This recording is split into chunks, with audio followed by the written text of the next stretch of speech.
Terima kasih Bapak Pimpinan. Bismillahirrahmanirrahim. Assalamualaikum warahmatullahi wabarakatuh. Selamat malam, salam sejahtera untuk kita semua. Om Swastiastu, Namo Buddhaya, salam kebajikan.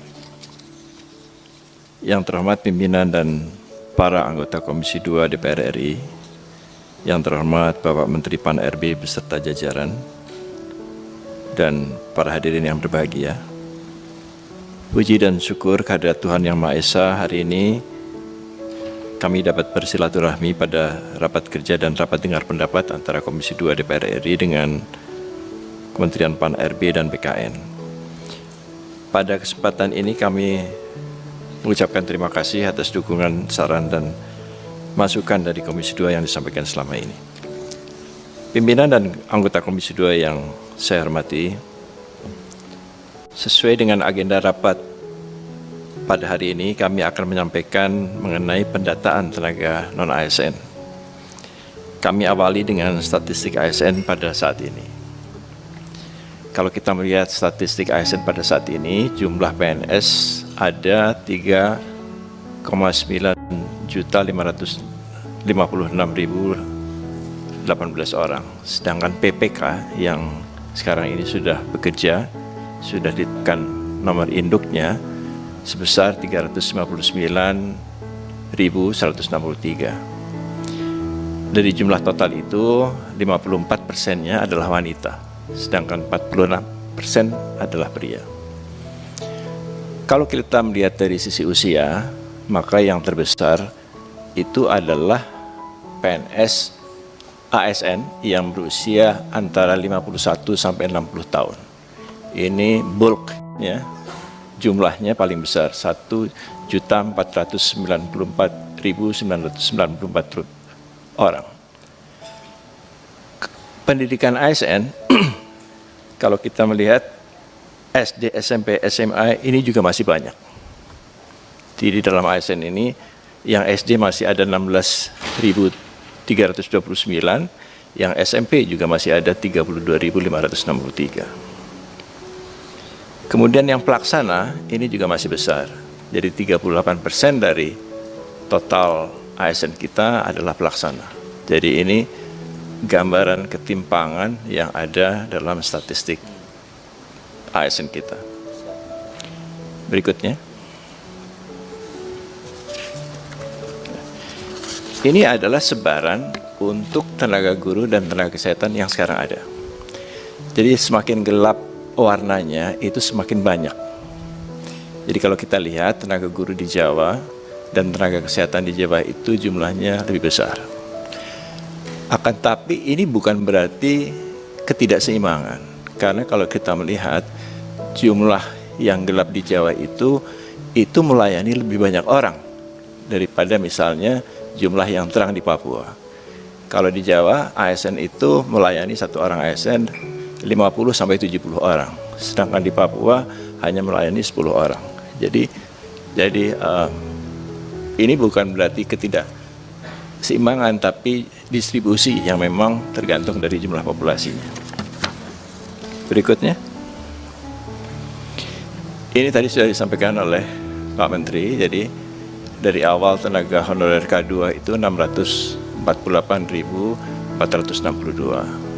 Kemudian pada 2013-2014 sudah ditetapkan NIP-nya 194.830. Ini merupakan kesepakatan pemerintah dengan DPR pada waktu itu untuk menerima sepertiganya.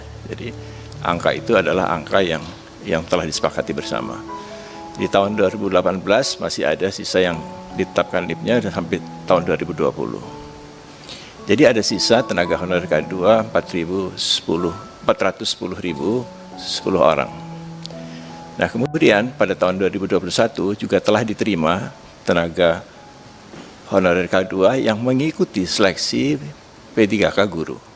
Jadi ada 51.492. Dari yang mengikuti itu, yang lulus passing grade-nya ada 31.050 orang, sedangkan yang ditetapkan NIP-nya 30.001 orang. Nah, jadi sisa tenaga honorer K2 saat ini ada 378.880 orang. Berikutnya. Nah, kalau kita melihat tren pensiun dan penerimaan, maka memang pemerintah masih memegang zero growth. Tapi zero ini tidak nol persis. Jadi masih ada secara keseluruhan ASN kita masih tumbuh 2,1%. Ada tambahan 22.481 orang yang masuk dalam kurun waktu 2014 sampai 2021. Berikutnya lagi. Nah, ini adalah pendataan yang sekarang ini kita lakukan. Jadi pada penutupan pendaftaran pada tanggal 22 Oktober, jumlah yang terdaftar ada 2,421 juta orang. Tenaga honorer K2-nya ada 180.797 orang. Ini memang akan menjadi pertanyaan, kenapa angka 378.000 itu yang mendaftar tenaga honorer ada 180.797. Ini kami belum melakukan analisis, hanya melihat data saja. Jadi ada diskrepansi data sekitar 200.000 orang di sana. Sedangkan non-ASN ini adalah tenaga honorer yang baru yang tidak terdapat dalam database, itu jumlahnya 2.240.303. Yang melakukan pendaftaran itu 67 instansi pusat dan 533 instansi daerah. Kemudian pada tanggal 31 Oktober, kami minta penyampaian surat pertanggungjawaban mutlak setelah uji publik yang telah menyampaikan 55 instansi pusat dan 425 instansi daerah, sedangkan yang belum menyampaikan ada 120, 12 pusat dan 108 daerah. Ini jumlahnya agak sedikit turun, 2.360.723. Berikutnya. Nah, kalau kita lihat data-data tersebut berdasarkan pendidikan, maka yang pendidikannya SD SMP itu dari data yang belum ada SPTJM-nya ada 837.262. Nah, ini kami khawatir mereka tidak ada tempatnya di dalam formasi ASN. Sedangkan yang tidak menyampaikan ijazah, jadi belum ada ijazahnya, itu tidak ada dokumen ijazahnya, ada 2.847 orang. Ini jumlahnya menurun dalam penyampaian SPTJM oleh PPK-nya, pejabat pembina kepegawaiannya. Jadi untuk yang lulusan SD SMP, diploma maupun yang tidak menyampaikan ijazah turun, akan tetapi yang sarjana itu meningkat sedikit. Berikutnya. Nah, kalau berdasarkan instansi ini tadi sudah kami sampaikan, ada total 600 instansi, tapi yang menyampaikan SPTJM itu yang belum ada 120 instansi saja. Berikutnya lagi. Nah, kalau kita kelompokkan berdasarkan jabatan, maka jabatan untuk administrasi dan teknis ini masih besar jumlahnya. Ada 651.145 untuk teknis dan 747.869 untuk administrasi. Yang atas dan yang bawah ini, yang atas belum ada SPTJM-nya, yang bawah sudah ada SPTJM-nya. Jadi berubah turun sedikit, tidak begitu banyak. Berikutnya lagi. Nah, kalau kita lihat dari breakdown berdasarkan tenaga honorer K2 dan non-ASN, maka untuk pendidik itu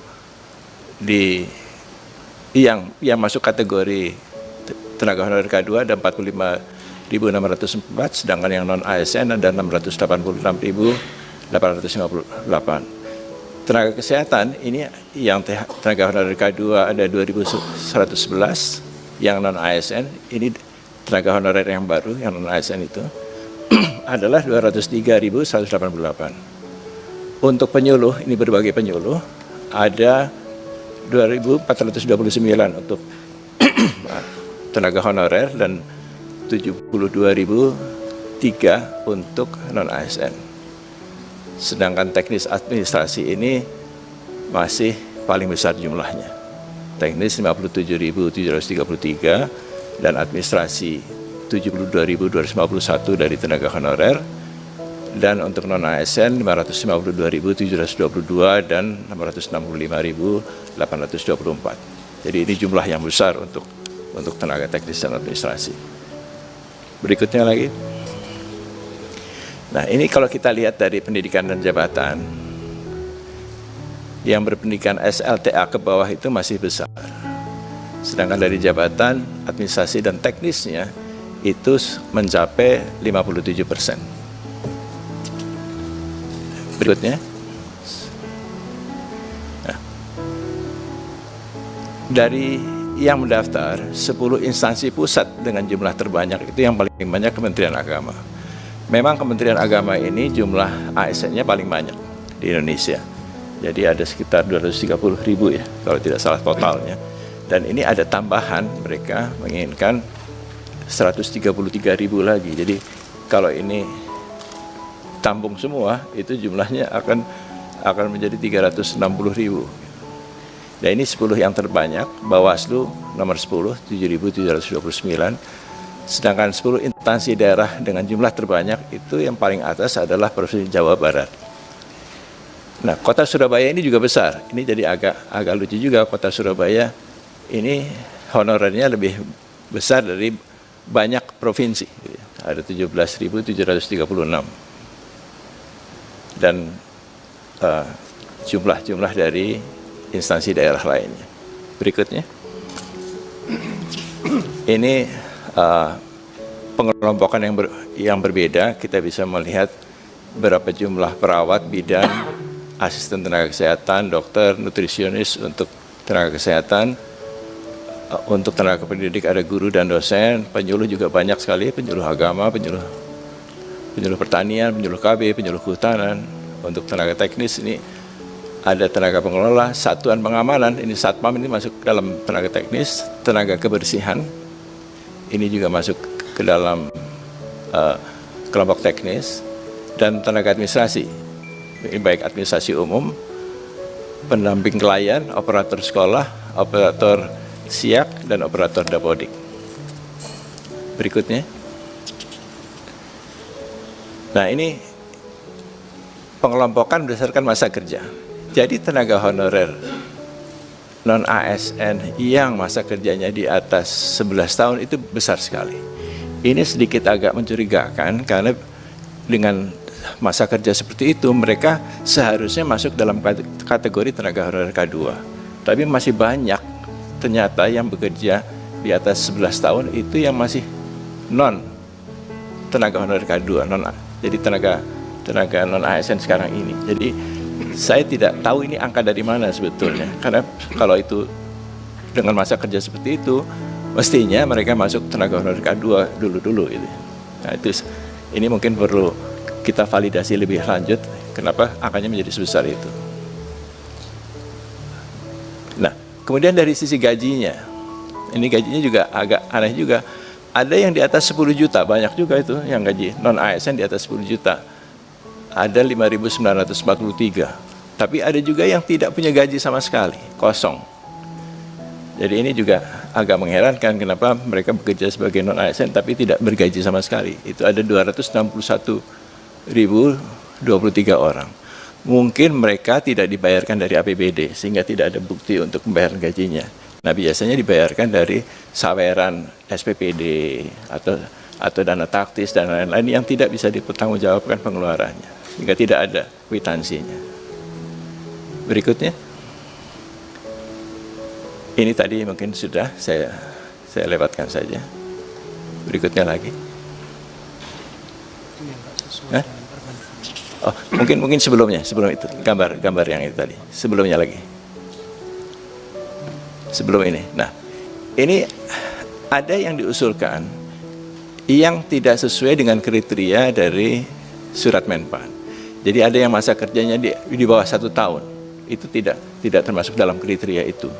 Itu ada 8.159. Kemudian juga ada yang usianya di atas 56 tahun, itu juga tidak termasuk dalam kriteria surat. Itu ada 1.599 orang. Ada yang usianya masih sangat muda, di bawah 20 tahun, itu juga tidak termasuk di dalam kriteria itu, karena kalau kita asumsikan lulus SMA 18 tahun, maka untuk P3K itu dia harus memiliki masa kerja 2 tahun. Jadi usianya harus di atas 20 tahun. Gitu. Jadi itu ada 189 orang. Jadi itu jumlah-jumlah kelompok-kelompok yang mungkin bisa kita hilangkan dari database ini. Berikutnya. Ini beberapa instansi yang tidak mengusulkan. Jadi di pusat ini ada 14 instansi, sedangkan di